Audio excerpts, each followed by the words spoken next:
Dulu aku waktu lulus SMA, jujur aku bingung mau kuliah di mana, jurusan apa, dan prospeknya seperti apa.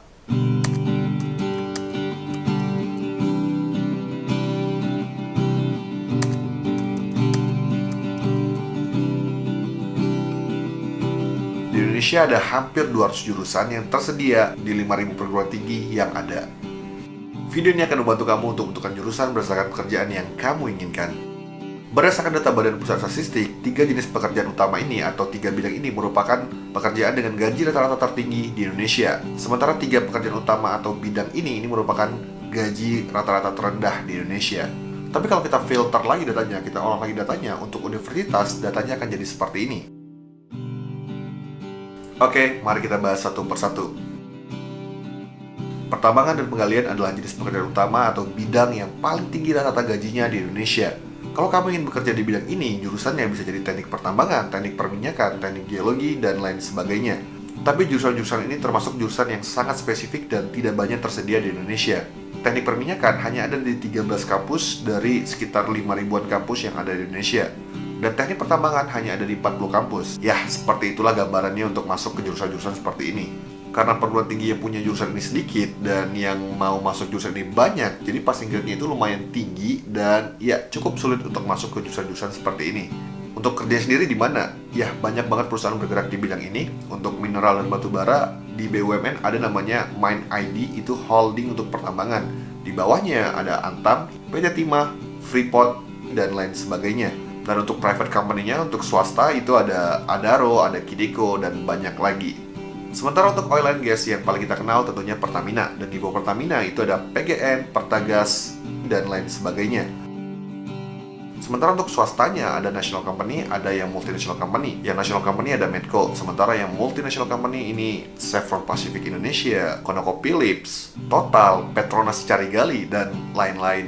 Ya kalau kita baca-baca sebenarnya emang di pertambangan ataupun di oil and gas itu income-nya sangat lumayan dan sangat tinggi. Tapi biasanya perusahaan-perusahaan seperti ini akan menempatkan kamu di site ataupun di offshore area. Oke, next, transportasi dan pergudangan.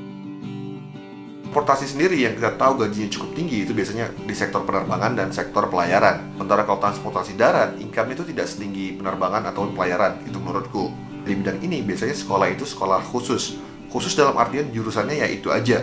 Ya misalnya sekolah penerbangan belajarnya tentang penerbangan, tidak ada jurusan tentang teknik elektro, teknik mesin, kimia, dan lain sebagainya. Dan umumnya sekolah-sekolah seperti ini itu biayanya cukup mahal. Yang kita kenal mungkin sekolahnya ada Sekolah Tinggi Penerbangan Indonesia, Bali International Flight Academy, dan lain sebagainya. Sementara untuk pelayaran ada Sekolah Tinggi Ilmu Pelayaran, Politeknik Ilmu Pelayaran, dan lain sebagainya. Terus terang tidak banyak kenalanku yang kerja di bidang ini. Oke, selanjutnya konstruksi. Konstruksi jadi jenis pekerjaan utama ataupun bidang yang rata-rata gajinya itu tertinggi nomor 3 di Indonesia. Dan untuk bekerja di bidang ini, jurusan yang dipilih adalah teknik sipil.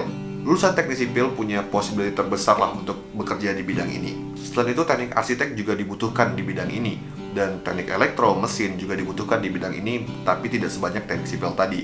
Sementara untuk perusahaannya, semua perusahaan yang berakhiran dengan karya ini bergerak di bidang konstruksi. Contohnya, Waskita Karya, Utama Karya, Adikarya, Wijaya Karya, dan karya-karya yang lain. Dan swasta juga banyak yang bergerak di bidang ini. Untuk yang aku kenal itu ada Total Bangun Persada. Itu merupakan salah satu perusahaan swasta yang bergerak di bidang konstruksi yang cukup terkenal menurutku. Oke, next, pengadaan listrik dan gas.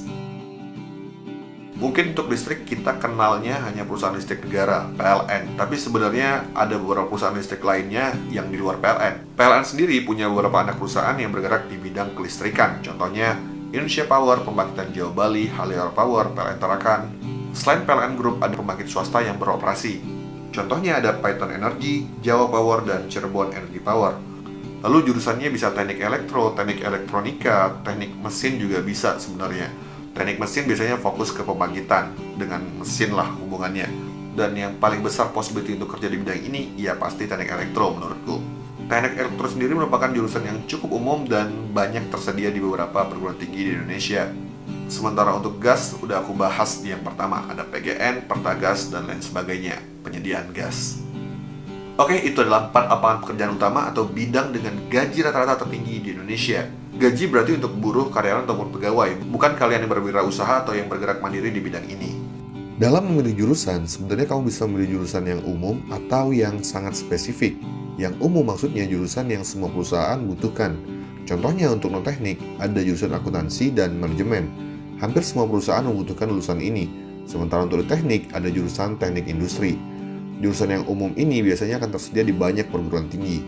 Karena banyak tersedia di perguruan tinggi, lulusannya juga sangat banyak. Jadi saingan kamu untuk satu posisi pasti banyak banget. Sementara untuk jurusan yang spesifik, itulah jurusan yang sudah sangat fokus pada satu disiplin ilmu. Contohnya teknik telekomunikasi, teknik geodesi, dan teknik perminyakan. Jurusan-jurusan seperti ini hanya tersedia di beberapa universitas tertentu. Lapangan pekerjaannya juga bisa sangat spesifik, hanya untuk perusahaan-perusahaan yang bergerak di bidang sesuai jurusan itu saja. Selain itu ada jurusan yang di tengah antara umum dan spesifik. Contohnya teknik elektro. Dibilang umum, tidak juga karena tidak semua perusahaan membutuhkan lulusan ini. Dibilang spesifik, ya tidak juga. Karena di elektro sendiri ketika semester-semester akhir, kamu akan memilih untuk fokus ke disiplin ilmu yang lebih spesifik. Di teknik elektro ada konsentrasi arus kuat, arus lemah, dan telekomunikasi. Itu saja untuk hari ini, aku Adriansyah, semoga bermanfaat. Regards.